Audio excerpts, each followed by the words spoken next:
for many people who want to train their dog using positive reinforcement, and I think a lot more people are wanting that very specifically, I think the idea of rewarding your dog for behaviors you want to see more of or to see persist makes absolute and total sense. For example, I ask my dog to sit, and if he sits, I reward him with a treat in the hopes that he'll reliably sit when I ask him to again in the future, right?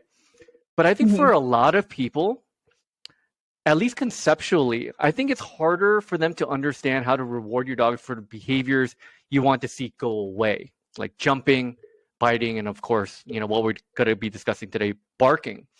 So obviously, you need people to understand what you're conceptually doing before you can actually tell them, hey, do this with your right hand, or do this with your left hand, or hold this or hold that. So how do you find yourself conceptually explaining how you use positive reinforcement methods to decrease a behavior like barking so that you and your clients are at least on the same page during the training sessions? Yeah, so there's a lot. I could give you a really long answer to that question, but really when I am working with a new client, and most of the people that I work with are, really busy people. They might have kids, they're professionals, they've got a lot going on. And like you said, they want to train their dogs in a kind way. They're just trying to do what's best for their dog, and they like the idea of positive reinforcement. But like you said, they don't understand how that applies to problem behaviors. So I'm doing a lot of new pet parents. I live near a college town, so I'm working with a lot of college students and young adults, and this is their first dog, and they want to do everything right, which is really fun to have a blank slate to work with.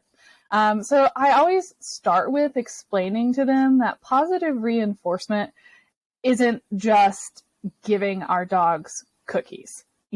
When we're training in a positive way or with rewards-based training, we're not just rewarding them for doing the right thing, and we're not just focusing on sit and down and stay.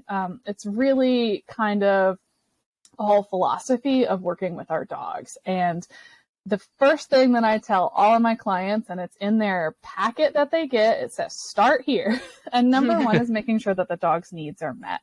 And you can't train anything if your dog has an unmet need. If your puppy is exhausted, you are not going to be able to train them not to bite you and not to scream and not to run around the house like a toddler having a tantrum, because they're exhausted and they're too tired and they just can't make good choices, just like I get too tired and don't make good choices. Totally. So it starts there. And then the next thing that, we talk about how dogs learn by association and how dogs do what works. And if you make the right choice really fun and rewarding, they're going to make that. And then they always say, well, what do we do when they mess up? And that's where I explain it's really important that we make sure that our dog has the correct information moving forward, because the mistakes are going to happen. It's just a part of life. And we're humans, and we're going to say no, even if we've been told that's a bad thing. And there's nothing morally wrong with saying no to your dog, as long as you're not being really mean about it. But just saying no isn't enough information. So, if my dog is chewing on the coffee table and I tell him, no, don't do that. Okay.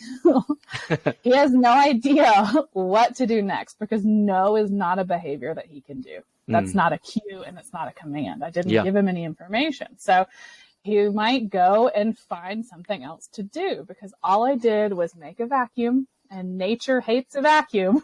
So he's going to fill that hole with something else, and that might be chewing on my bar stool.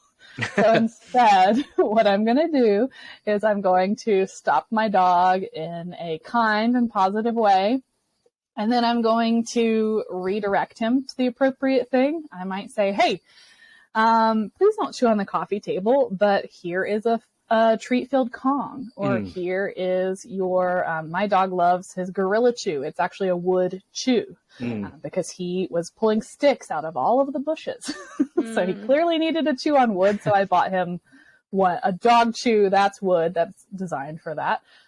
Or I might tell my dog, why don't you come settle down with me? Or maybe you need a nap. Let's go to your quiet space. Yeah. So if my dog is doing something that I don't want them to do, it's important that I stop it kindly.